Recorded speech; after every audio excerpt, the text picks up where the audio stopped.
¿Qué tal? Tenemos el día de hoy nuestra tercera sesión del curso de Antropología Filosófica. El día de hoy vamos a detenernos en un autor bastante interesante y bastante complejo.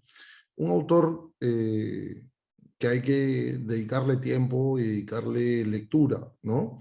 Un autor que va a influir indefectiblemente en el pensamiento occidental y nos estamos refiriendo a Hegel, ¿no? Entonces voy compartiendo con ustedes el PPT del día de hoy, ¿no? Que está dedicado, como les decía, a Hegel, ¿no? Vayamos hacia el tema de Hegel, la subjetividad, ¿no? Entonces, la noción de subjetividad, ¿no? Hegel la sitúa al sujeto en un marco histórico. ¿Qué cosa significa que la noción de subjetividad se vuelve eh, algo que va hacia un marco histórico? Hay que entenderlo de la siguiente manera. En Hegel, la subjetividad ya no tiene solamente esa pretensión, que no es poca, kantiana, que vimos de la autoconstitución, ¿no? Sino que en Hegel se reconoce que la subjetividad se va concretando de forma histórica. O sea, hay un desarrollo. O sea, no, el tiempo ya no se piensa de forma circular, sino que el tiempo en la modernidad se va pensando como una superación de momentos. Si se piensa en la física de Newton, ¿no? El tiempo 1, el tiempo 2, el tiempo 3, ¿no? Y se va pasando hacia un siguiente momento. Entonces es importante pensar de esa manera lo que nos está diciendo Hegel, ¿no? Una idea de un sujeto que históricamente va a ir desarrollándose, ¿no? Una subjetividad que está anclada en su tiempo, en su momento, y que esto le va a implicar tener también limitaciones. ¿Por qué limitaciones? Porque no va a ser la misma subjetividad la de los griegos que la de Descartes, o la que él considera que es en su época, ¿no? Final del siglo XVIII, comienzo del siglo XIX. O sea, él cree que se encuentra en un momento donde se está sintetizando todo un devenir histórico. Vean esta frase, ¿no? Un devenir histórico tiene que ver con un fluir del tiempo, un devenir del tiempo que se está consolidando, concretando, ¿no? Imagínense como aguas que van llegando hacia un gran río, que a su vez ese río se va a abrir hacia un océano, ¿no? Está siguiendo su curso, ¿no? Entonces, y ese curso va a implicar una temporalidad que signifique que hubo cosas que acontecieron, que no acontecieron, cosas que se desarrollaron, cosas que no se desarrollaron. Entonces, la temporalidad implica una síntesis compleja, tanto de lo que fue como de lo que no fue, de lo que alcanzó su sentido, de lo que no alcanzó su sentido, de lo que alcanzó su meta y logró articularse y de lo que no logró articularse. O sea, hay que entender que la subjetividad en Hegel siempre se da de una tesis que se enfrenta a otra tesis y de la cual hay una superación, una Aufgebung, que va a implicar una nueva tesis, o sea, una síntesis de ambas tesis anteriores. O sea, el movimiento, el cambio, la transformación se produce en Hegel porque hay una tesis que se enfrenta a otra, el enfrentamiento de esas tesis finalmente produce una síntesis, una Aufgebung, una superación, ¿no? Y así se va dando el movimiento en el tiempo. Entonces la subjetividad es producto no de un momento, sino de un devenir de momentos, devenir de una serie de cosas que acontecieron, que no acontecieron, que se realizaron y que no se realizaron. En este punto, entiendan esto, ¿no? La visión de la subjetividad hegeliana es una visión que consolida una construcción histórica, temporal. No es cualquier suma sin más, sino que es tanto lo que fue como lo que no fue, lo que pudo ser como lo que sí se concretó. Entonces, lo negativo y lo positivo se sintetizan, se superan, o sea, se mejoran y se alcanzan en un nuevo momento. Entonces, esto es importante entenderlo y tenerlo presente cuando hablamos de que el sujeto se encuentre en un marco histórico en Hegel. Entonces, eso también quiere decir que el espíritu el Geist, ¿no? Este término en alemán que tiene que ver con la totalidad, ¿no?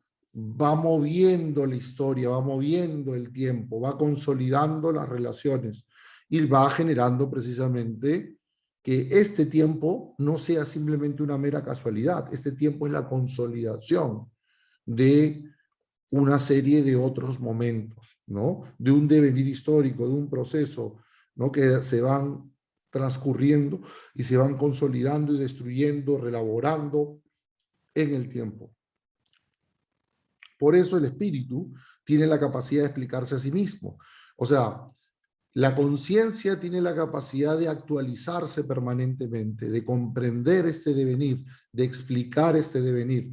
La conciencia hecha sujeto tiene la capacidad de preguntarse, de ponderar, de explicar, de comprender y entender su aquí y su ahora y hacia dónde está yendo, de dónde ha venido, en qué ha devenido y en qué devendrá, en qué resultará. No, esto no significa que puedes leer el futuro o que puedes anticipar el futuro, sino que sabes que lo que vaya a venir es la superación de los momentos que han devenido, que han venido siendo. Entonces es importante entender ese paso, ese transcurrir, ¿no? Entonces, el espíritu es saber que se sabe a sí mismo, que retorna así en cada momento de su historia. Por ello tiene la capacidad de ese erklärum, le voy a llamar Hegel, ¿no? De explicarse a sí mismo, de dar razón de sí mismo, ¿no? O sea, no es simplemente una subjetividad que caprichosamente intenta justificarse, sino que tiene la condición histórica de poder hacerlo, ¿no? Siempre y cuando asuma esa temporalidad, ¿no? Eso espero que haya quedado claro para todas y todos. Entonces, creo que esta cita de Jean Hippolyte, en su génesis y estructura de la fenomenología del espíritu, nos puede ayudar, ¿no? El espíritu es un nosotros. Por eso hay que partir del cogitamus y no del cogito, ¿no? El nosotros y ya no del yo. Podríamos nosotros hacer una aclaración, ¿no? Entonces hay que partir del cogitamus y no del cogito. El espíritu es historia, solo pasa a ser lo que es en un desarrollo histórico, porque cada uno de sus momentos, al hacerse esencia, debe realizarse como un mundo original o porque su ser no es distinto de la operación por medio de la cual se pone. Finalmente, el espíritu es saber de sí mismo en su historia, retorno a sí mismo a través y por medio de esta historia, de manera que ya no subsiste nada extraño en él y para él. Se sabe cómo es y es como se sabe. El ser del espíritu es su operación propia. Fin de la cita de Jean Hippolyte. Creo que esta cita explica, ¿no?, de forma clara y precisa, ¿no?, lo que queremos decir. Pero cabría que digamos lo siguiente. Por ejemplo, para el hombre de la época de Homero, se asumía el destino en la figura de la Ananqué, ¿no? Había un destino para el hombre. Hay algo que al hombre le está esperando, ¿no? El hombre de la época de Homero, que tiene entre sus acepciones la definición de lo necesario, ¿no? Ananqué es lo necesario del destino, lo inevitable, es decir, una fuerza que inaccesible que se encuentra más allá de la voluntad de dioses y hombres, ¿no? O sea, el anaqué te guía, te fuerza, te lleva, ¿no? Lleva al héroe homérico hacia su destino, hacia lo que le corresponde. El destino entonces traza un límite inexpugnable, crea un equilibrio y marca un orden que subyace a todo. Es así como el destino confronta al hombre con la fragilidad de su existencia. Esto tiene sentido en el mundo homérico, mas no así en el tiempo de Hegel. O sea, esto tiene que ver con el devenir histórico. Comprender esto, pensaría Hegel, es comprender que hay un permanente devenir, un permanente cambio. O sea, en la época de Homero no había otra cosa que esperar. ¿Qué esperar el destino? En la época actual, ¿tiene sentido esperar el destino? No. Precisamente un personaje que espera llevar la carga del destino terminaría siendo destruido esperando algo que nunca va a ocurrir. Por ejemplo, haciendo un paréntesis, si uno lee las novelas, por ejemplo, de William Faulkner, lo que uno encuentra es precisamente personajes que su derrota empieza precisamente por no entender que están desfasados a su tiempo. que están viviendo con códigos morales, sociales, distintos a los que ellos conciben como necesarios y como propios de su identidad. Entonces sus personajes se encuentran en una diatriba, en conflictos imposibles de ser resueltos, en nudos que no se pueden desatar. ¿Por qué? Porque como los personajes de Homero están esperando cumplir ese destino, pero ese destino ya no es posible porque se están encontrando con un mundo moderno, de transformación, de cambio tecnológico, y ese mundo tecnológico de cambio requiere otras reglas, requiere que el sujeto tenga otra lectura de la realidad. En cambio, ese sujeto anclado en valores y creencias del pasado, la historia, el tiempo, simplemente lo que va a hacer es barrer con él, superarlo, condenarlo al ostracismo, a la derrota, a la pérdida, porque sencillamente no sabe leer su tiempo, no sabe comprender su ahora. Entonces, regresando a nuestros intereses, ¿no? Cerrando este paréntesis sobre la obra de Faulkner, la cual, por cierto, se las recomiendo en grado sumo, ¿no? Es un autor mayor, importante, interesante. No podríamos entender la novela de Vargas Llosa o de García Márquez en todo su sentido si no conocemos la obra de Faulkner, ¿no? Pero cerrando el capítulo de Faulkner, lo he introducido no solamente por mi gusto, por la novela de Faulkner, sino porque creo que explica muy bien la necesidad de la subjetividad histórica que encuentra Hegel, ¿no? Un sujeto que no se logre hallar en su tiempo es un sujeto que no entiende cómo funciona el mundo, ¿no? Y que es importantísimo poder precisamente entender esa historicidad, este devenir, ¿no? Este fluir del tiempo que va decantándose hacia un sentido, ¿no? Entonces, obviamente, un momento importante en el desarrollo histórico es la ilustración. ¿Por qué? Porque la ilustración es un quiebre, es una ruptura. La ilustración, ¿no?, va a implicar, obviamente, un momento de cambio en el que la razón va a comenzar a tener un gran peso. El hombre comienza a concebirse como el artífice de su porvenir y va a comenzar a contrastarse con la visión de el destino, ¿no? Si el mundo antiguo es un mundo en el cual la lectura es circular, reiterativa, repetitiva, en cambio la física, como les decía de Newton, va hacia adelante, hacia el progreso. Entonces, la ilustración va a captar el cambio del tiempo. O sea, la razón como forma, como medio, como mecanismo, como herramienta para transformar la realidad. Vean ese punto. Entonces, la ilustración va a significar, ¿no?, la forma de que el hombre intente emanciparse de prejuicios, supersticiones, ¿no? ¿Y cómo va a romper con esos prejuicios y supersticiones? A través de la razón, ¿no? La razón es la que va a liberarlo del sometimiento, del yugo al que se ha visto arrastrado por la ignorancia, por el desconocimiento, por la superstición. Entonces la razón permite el progreso del hombre, el desarrollo del hombre, ¿no? Hombre entendido como humanidad, ¿no?, como el colectivo. Entonces, el destino, que está ligado a la noción antigua de tiempo, como les decía, circular, en que todo regresa y nada es permanente, ya no tiene cabida dentro de un orden, ¿no?, y un tiempo en que se asume el desarrollo y el progreso como algo permanente. Entonces, la ilustración es ya una ruptura, un quiebre de temporalidad. Y eso es importante que nosotros lo entendamos, ¿no?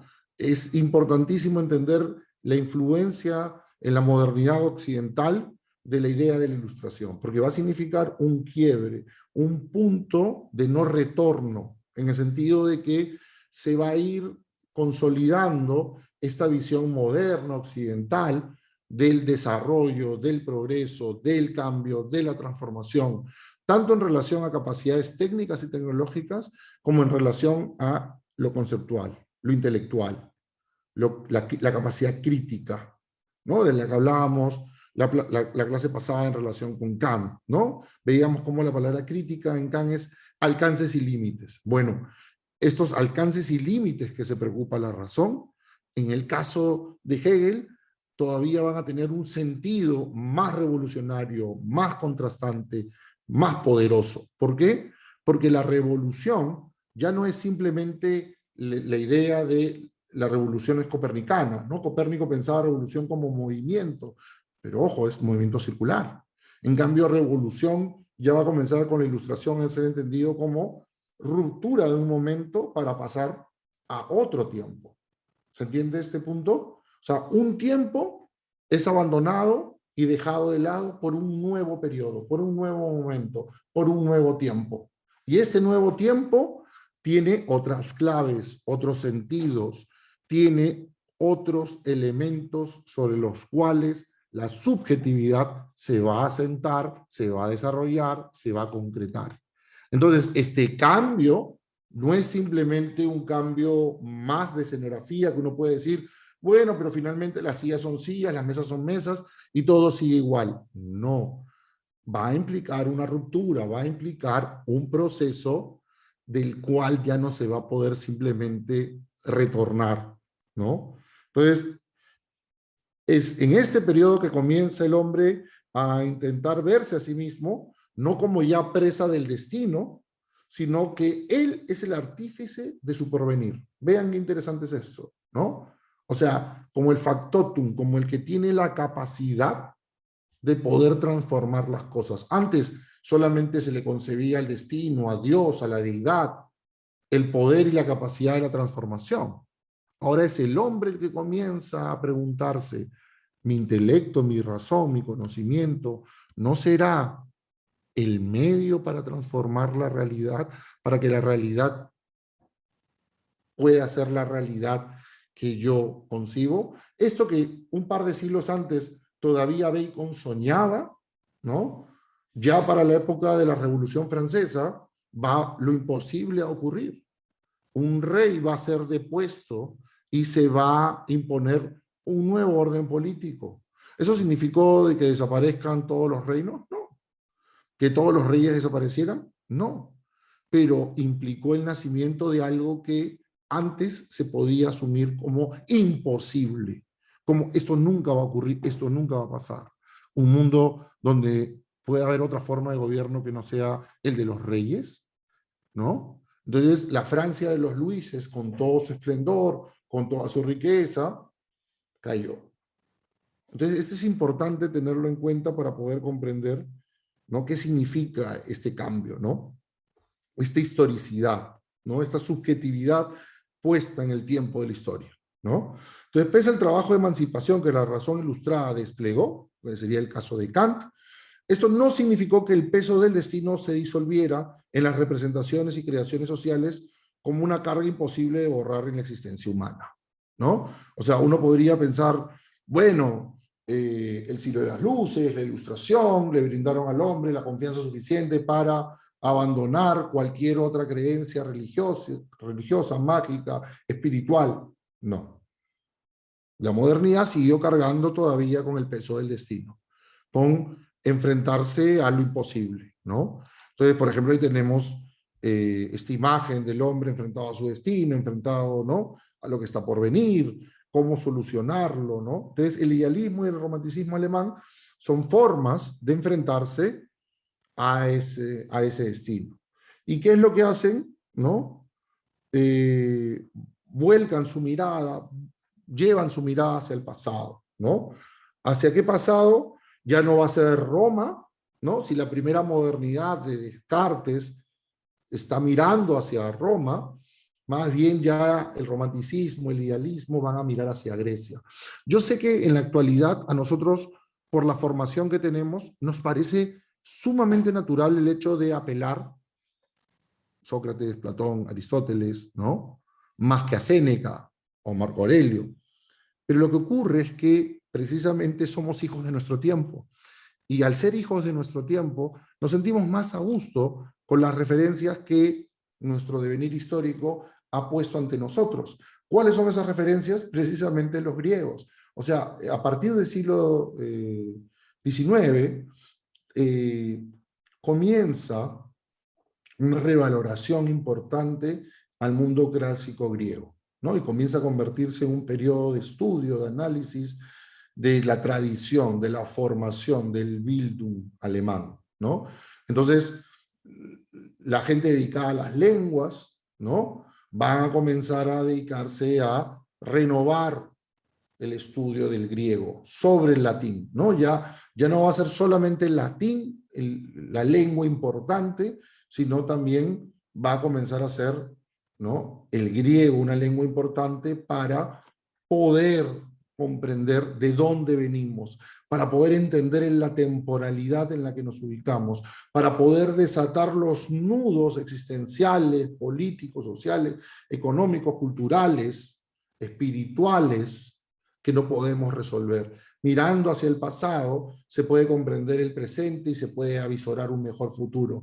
No se puede ser un ser histórico si no se entiende ese devenir propio de la existencia, ¿no? Entonces, es importante entender este punto, ¿no? Es importante captar esa mirada que vuelve hacia lo clásico, digamos, ¿no? Entonces, se intenta recuperar algo que se asume que se ha perdido como cultura, ¿no? Entonces, de este periodo, un nombre a resaltar, obviamente, es el de Hegel. ¿Por qué?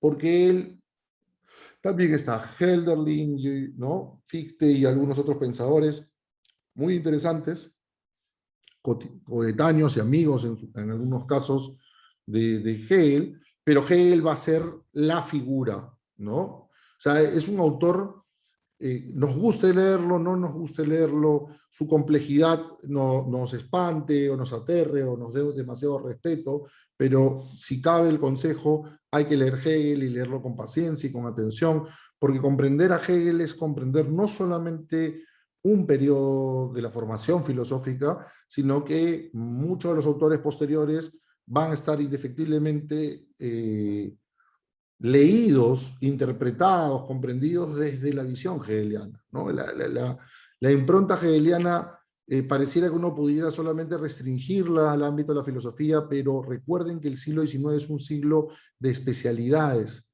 Van a ir apareciendo muchas especialidades, la sociología, la antropología y muchas otras, en medicinas también se van a ir especializando, y la visión hegeliana va a ser la visión que está ahí, ¿no? Va a ir generando la manera de interpretar las cosas, de entender las cosas. Entonces es importante la forma que lee Hegel su tiempo.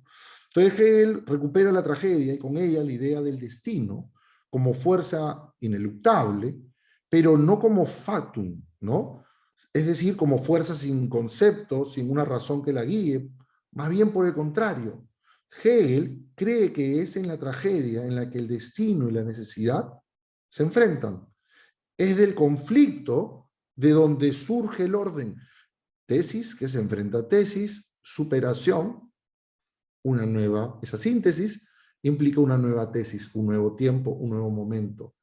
Entonces el enfrentamiento es necesario, ¿no? Esa es la forma del devenir de la historia, del tiempo, ese es el modo en que las cosas logran alcanzar el sentido que le es propio. Este punto es sustancial, es importantísimo entenderlo. Nos guste, no nos guste, queramos estar de acuerdo con él o no, pero la forma en que lee Hegel la temporalidad va a implicar indefectiblemente este enfrentamiento, ¿no?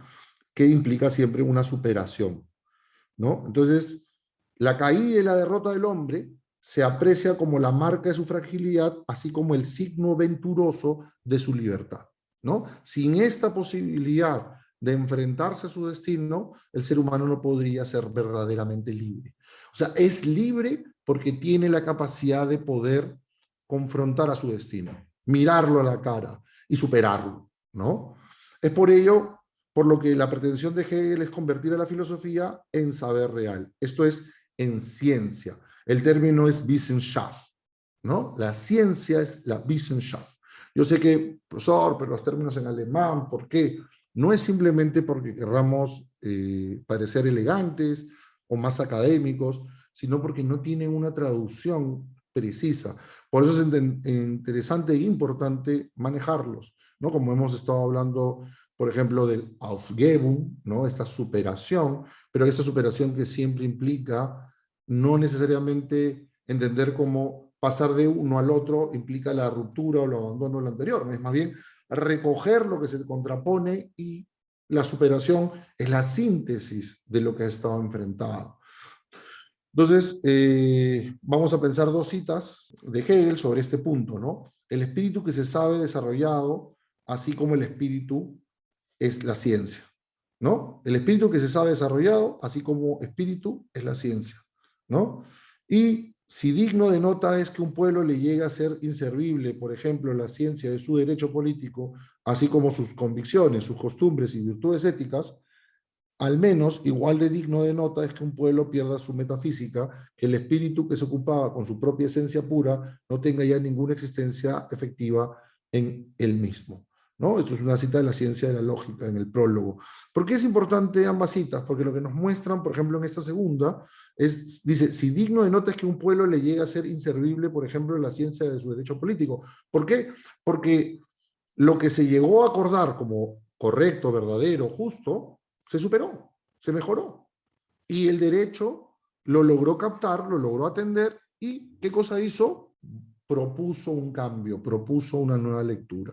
Entonces, una ciencia que es una verdadera ciencia, que es verdadero conocimiento, no está anclado, no está detenido en el pasado, sino que sabe entender y leer la actualización que los tiempos demandan y exigen. Porque entender el devenir histórico de las cosas va a significar, en grado sumo, leer la historicidad de los fenómenos, comprender la forma en que estos fenómenos se han ido moldeando, se han ido produciendo, se han ido suscitando. Esto es importantísimo tenerlo en cuenta, ¿no? Entonces, por eso el espíritu que se sabe desarrollado en el sentido de que ha ido asumiendo el devenir histórico, así como espíritu es la ciencia, ¿no? El conocimiento es este devenir histórico, que no es simplemente algo que se dio sin más, sino que ha ido desarrollándose, ¿no? Entonces, por eso, en el caso de la fenomenología del espíritu, es el medio por el cual Hegel considera que va a mostrar que es el momento en que la filosofía ya abandone su condición inicial, que está incompleta, de simplemente amor al saber, y se convierta en saber real, ¿no? La fenomenología del espíritu tiene esa convicción, en convertir a la filosofía ya no solamente en amor a la filosofía, sino en un saber real. ¿Qué cosa significa un saber real? Lo que hemos estado explicando. Un saber que asuma su historicidad, su temporalidad, ¿no? Es por ello que la fenomenología debería ser una suerte de introducción a la filosofía, al ser la reflexión acerca de la experiencia de la conciencia. Vean, la fenomenología del espíritu es la reflexión acerca de la experiencia de la conciencia. Eso es muy importante tener claro. Vemos esta cita, ¿no?, de Hegel. El espíritu es así la esencia real absoluta que se sostiene a sí misma. Todas las figuras anteriores de la conciencia son abstracciones de ese espíritu, son el analizarse del espíritu, el diferenciar sus momentos y el demorarse en momentos singulares. O sea, el tiempo que lee tiempo, ¿no? La historia es el devenir de los momentos de la subjetividad. Esa subjetividad se va a leer en ese devenir, va a ir entendiendo de que se ha corporizado, se ha materializado en Roma, antes en Atenas, ¿no? Antes en los babilonios, y cada uno de esos momentos ha significado un devenir histórico, un progreso, una lucha permanente del espíritu, concretándose, destruyéndose, sintetizándose, superándose, desarrollándose de forma plena. Entonces, lo que siempre va a significar es que sepamos entender este devenir histórico, ¿no? Entonces, hay que entender que para Hegel este saber real debe entenderse en relación con una evolución del espíritu, el cual ha llegado a un momento que es necesario que sea verdadero. ¿Cuál es ese momento? El siglo XIX. ¿Qué lugar? Alemania. ¿Qué pensador? Hegel. Yo sé que uno puede decir que tramposo, pero Hegel cree que es así, ¿no? Y no le va a faltar capacidad para convencer a tirios y troyanos, ¿no? Acuérdense que luego de la muerte de Hegel hay hegelianos de derecha, hegelianos de izquierda, ¿no? Marx va a ser uno de esos hegelianos de izquierda, ¿no? Entonces, es así como se asume que la verdad requiere un cambio que implique un perfeccionamiento hacia una plenitud, la cual a su vez implica que llega a ser lo que es. ¿Qué cosa es? Saber absoluto. Cualquier momento anterior a este, del saber que sea asumido como plenitud, es en realidad espurio, pues es un saber todavía incompleto. Por eso estamos viendo en la imagen, ¿no? Como hay una evolución de la conciencia, hay una evolución del saber, ¿no? Tengamos además presente que para Hegel la conciencia natural sigue un camino hasta el saber absoluto y pasa por 3 estadios antes de llegar al espíritu, al Geist, ¿no? Es el momento que el Geist es el momento de la existencia en cuanto tal, ¿no? El cual es la consumación o síntesis de las figuras anteriores. ¿Cuáles son estos momentos? La conciencia, la autoconciencia y la razón. Todo eso va a ir, ¿no? Guiando, ¿no? O sea, Grecia, la primera modernidad y la época de Hegel. Hegel por ello nos dice en la fenomenología del espíritu, y cito, el espíritu es así la esencia real absoluta que se sostiene a sí misma, no vuelvo a leer la cita, todas las figuras anteriores de la conciencia son abstracciones de este espíritu, son el analizarse del espíritu, el diferenciar sus momentos y el demorarse en momentos singulares. Creo que con esto se explica esta viñeta y queda claro qué es el saber en Hegel, ¿no? Acá hay que tener mucho cuidado con la figura del señor y el siervo, el amo y el esclavo, el amo y el siervo. ¿Por qué digo esto? Porque normalmente hay que tener mucho cuidado con el tema del señor y el siervo. ¿Por qué? Porque el señor y el siervo, la forma como se la podría leer es como que estamos hablando literalmente de 2 entidades, la entidad señor, la entidad siervo, ¿no? Como que unos nacieron para mandar, otros nacieron para obedecer. Leer así Hegel es de una visión chata, limitada, que yo no dudo que ustedes no van a tener. Lo que está diciendo Hegel con la figura del señor y el siervo es simplemente utilizar un esquema, un modelo, una imagen que pueda ser fácil captada para hablar de la propia conciencia. El señor y el siervo, el amo y el esclavo, el amo y el siervo, es una figura retórica para entender y comprender la conciencia, cómo la conciencia se divide en conciencia amo y conciencia señor. Como le digo, es un esquema que le sirve a Hegel para explicarnos el funcionamiento de la conciencia humana. Entonces, ¿qué cosa no es? No es una lectura histórico-política de Hegel donde dice unos nacieron para gobernar, otros para ser gobernados. No, así no se lee el amo y el esclavo, el amo y el siervo, el amo y el señor y el siervo. Las distintas traducciones que pueden ustedes encontrar de esta dualidad. ¿Cómo tiene que ser leída? Como la conciencia que se divide a sí misma en conciencia amo, conciencia siervo. ¿Por qué hace esta, o por qué utiliza esta metáfora Hegel, esta figura Hegel? Porque lo que le sirve es para explicar cómo la conciencia se desarrolla, cómo la conciencia logra constituirse como tal, ¿no? Entonces, lo que no debemos olvidar es que el amo y el siervo implica un movimiento dialéctico, una dialectische Bewegung, ¿no? Es un movimiento dialéctico, la conciencia señor, la conciencia siervo, ¿no? Que nos presenta en el segundo de los estadios, en el de la autoconciencia, que encontramos un punto de análisis interesante, pues es en la alteridad que la conciencia retorna a sí misma. O sea, la modernidad nos trae la autoconciencia, Descartes, ¿no? Que veíamos en clases pasadas, ¿no? La idea de el yo, que es consciente de sí, ¿no? ¿Y de qué es consciente el yo? De que pienso, por lo tanto existo, ¿no? En el caso de Kant, el tema de la crítica, alcances y límites de la conciencia, qué puedo esperar, qué puedo conocer, qué debo hacer, ¿no? La ilustración kantiana. Entonces, lo que nos habla Hegel es que la autoconciencia requiere de otra autoconciencia para llegar a ser plenamente autoconciencia. Pero no es solamente la alteridad entendida como otro individuo, sino es la propia conciencia la que se divide en 2 conciencias, digamos, ¿no? Entonces, a su vez, el modo en que una conciencia llega a saber de sí es por medio del acto de reconocimiento de otra conciencia. ¿no? La conciencia, si bien se puede asumir como autosuficiente al experimentar la propia autoconciencia, no tiene modo de ser completa, requiere encontrarse con otra autoconciencia que a su vez también requiere, para constituirse de manera completa, ser reconocida por otra autoconciencia. Entonces, vuelvo a repetir, esto es tanto la propia conciencia humana, que se divide en dos, como también el ejercicio del encuentro con el otro como otros individuos. Entonces ya no es solamente el cogito, sino el cogitamos. O sea, para poder entender el espíritu y cómo el espíritu se ancla, se detiene en nosotros, ya no puedo simplemente yo leer el tiempo desde el yo, desde el self, sino que lo tengo que leer desde el nosotros, ¿no? Entonces, si el amo pretende eliminar al siervo en el proceso, se eliminaría a sí mismo, ya que las condiciones de existencia del primero pasan indefectiblemente en relación con el segundo. El siervo es el que se encuentra sujeto al mundo. Por eso le digo, la visión de amo y esclavo no lo entiendan como yo soy el amo, el otro es el esclavo. No, no, es mi conciencia que está atada a lo material. ¿Por qué? Porque tengo que subsistir, tengo que aprender cómo cocinar, dónde dormir, cómo crear un mundo. Recuerden, en Hegel uno no vive en la naturaleza, uno vive en el mundo. Usted me dice, profesor, ¿cuál es la diferencia de vivir en la naturaleza en el vivir en el mundo? Es que los animales viven en la naturaleza.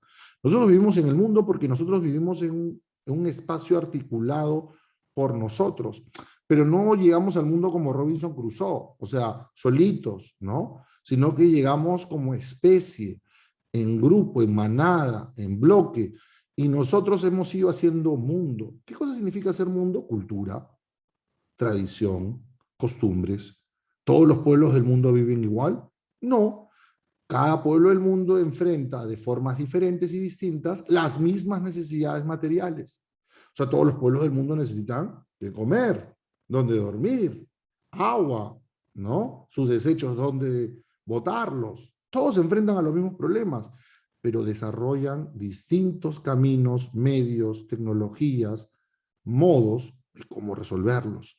Entonces, hay una conciencia que es la conciencia mundo, sujeto al mundo, la coseidad, la denomina Hegel. Eso significa que es el sujeto quien trabaja, quien transforma la materia. En cambio, el amo se sirve, se apodera del mundo a través de él. O sea, la conciencia amo sería ya la conciencia que ya no resuelve los problemas prácticos funcionales, sino que en el propio sujeto en algún momento ya hay el tiempo para el ocio, ya hay el tiempo para poder de alguna manera reflexionar sobre las cosas y comenzar a pensar en ideas, conceptos, reflexionar sobre la propia existencia. O sea, piensa en el ser humano históricamente, en un punto determinado no tenían religión, porque materialmente, efectivamente, lo que hacían como especie el ser humano básicamente era subsistir.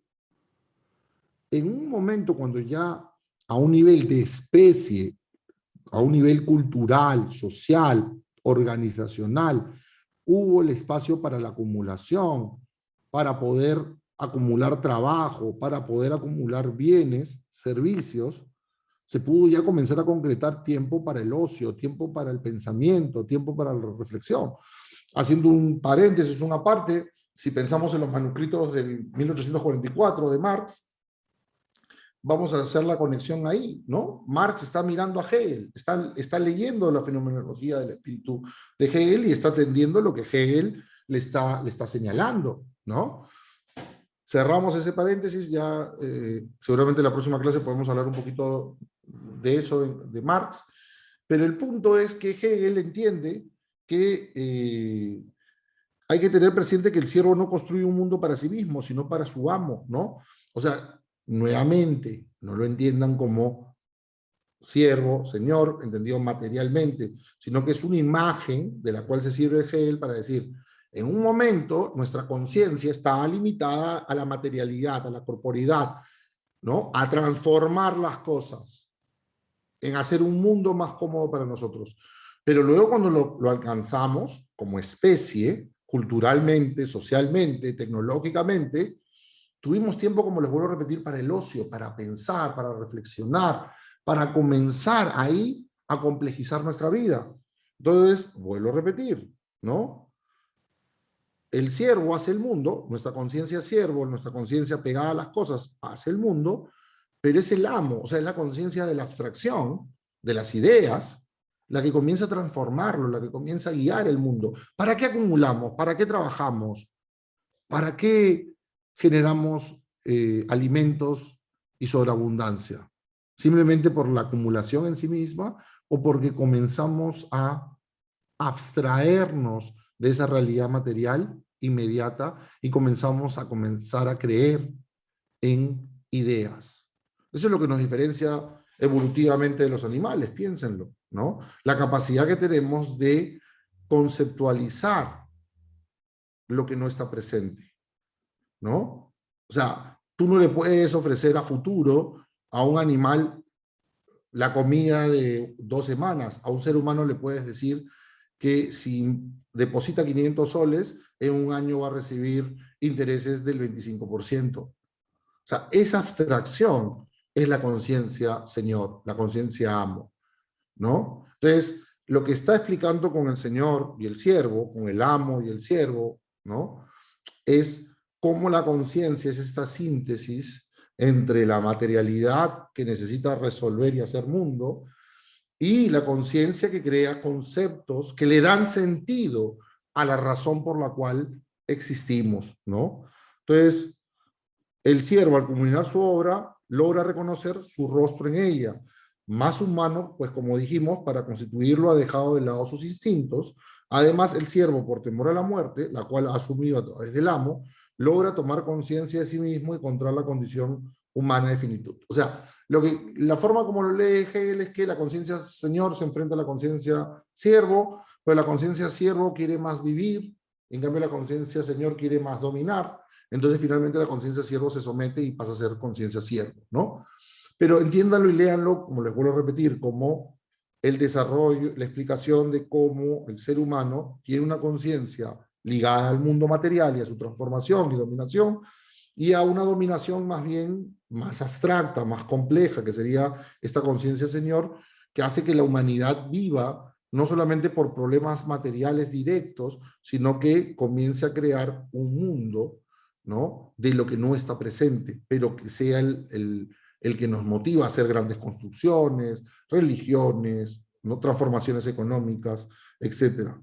Entonces, el siervo goza de la unión de dos momentos esenciales de la conciencia, el para sí de la autoconciencia y el en sí del objeto, con el cual traba relación al darle forma con su trabajo. Al juntar ambos momentos, deja de trabajar y relacionarse con abstracciones y empieza a desarrollar conceptos que le son intrínsecos, ya que se encuentran ligados a la conciencia que los produjo.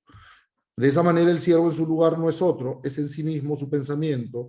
De este modo alcanza su libertad, lo que no es poco si comprendemos que implica el acto fundamental para alcanzar el saber de sí real del espíritu, el cual es verdadera existencia. Es así como la fragilidad y pasividad del siervo es aparente, pues él es el medio activo por el cual una autoconciencia, en este caso la del amo, llega a sí misma gracias al autorreconocimiento del otro.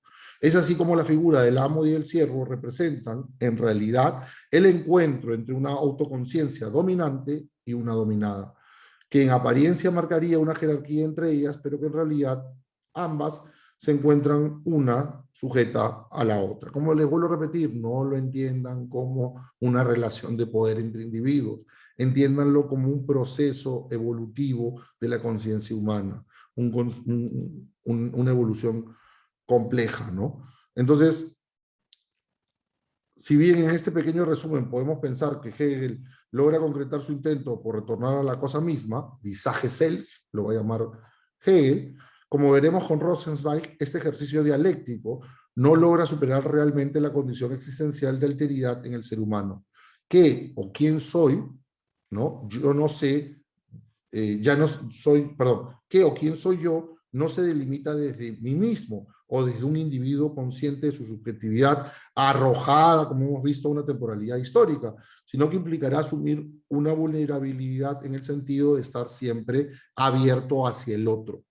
Y esta noción de alteridad, de estar abierto al otro, ya no es una conciencia que es la propia conciencia dividida en dos, sino realmente va a significar que esa conciencia que reclama, como hemos visto, desde la ilustración moderna, la capacidad de autofundamentación, de un saber que tenga la capacidad de poder saber de sí mismo, saber decir sobre sí mismo, vamos a ir viendo con el caso de Rosenzweig que en realidad debemos salir de nosotros y abrirnos hacia la experiencia de la alteridad, del otro, ¿no? De lo que no podemos dominar, controlar, definir, crear, ¿no? Esa es la alteridad que realmente nos coloca en una situación de una vulnerabilidad que no nos es confortable y no nos es grata, ni segura, ni calma. Ya vamos a ir viendo eso y qué significa eso, pero por el día de hoy me queda nomás agradecerles por esta tercera sesión.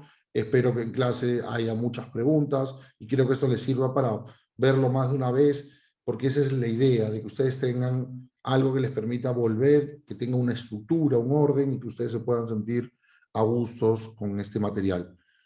De mi parte, solamente agradecerles y ya nos estamos viendo en clase.